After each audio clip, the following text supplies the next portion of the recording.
Do you know what your colour mix is? And when I say colour mix, it's, do you know things about your character type? Are you self-aware? Insights Discovery is a really great tool for being able to understand this, and that's where the colour mix comes from.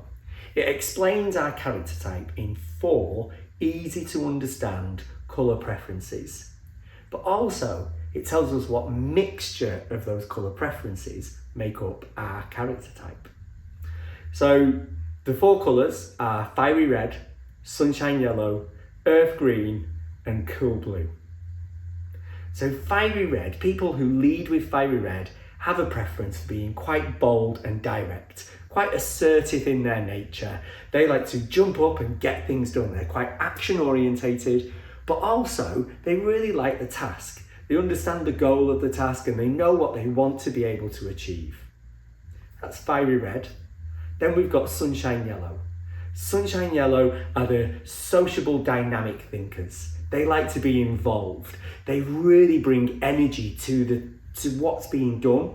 They are quite sociable, so they'll be quite chatty, and they like to share as well. But within that, they've got quite dynamic thinking, so they can move quite quickly and think differently in different situations, depending on what it is that's being done. Really great at bringing people together. That's sunshine yellow. Then we've got earth green. Earth green do things because they really care about the people that are involved in doing something. You might have an earth green team member and they'll be the ones that will be loyal to the team. They don't like any kind of confrontation.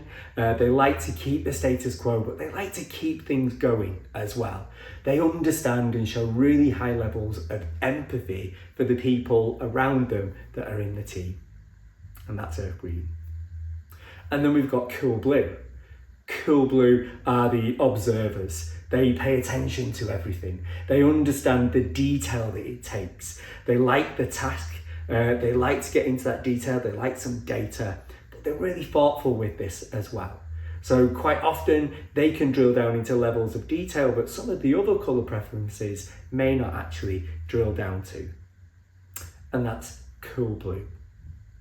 And when we think about these are all different sets of preferences that we have. Do we have a preference for detail, or a preference for task, or a preference for people, or a preference for that intimate conversation with people, or that quite gregarious way of being able to interact with people? All of this we explore on our Insights workshops, and you get a wonderful report that tells you all about yourself. If you're anything like me, when you get that report, it feels a little bit like someone's been stalking you, but it's great because it has all of our strengths and all of our possible weaknesses in there as well. So you understand more about yourself and you learn lots about yourself, but you understand about all of the preferences that sit in there, not just your preferences, but the preferences that aren't yours, preferences that are somebody else's. And when we do that, we get to understand everybody around us in a bit more to be able to communicate effectively and build stronger, more effective relationships.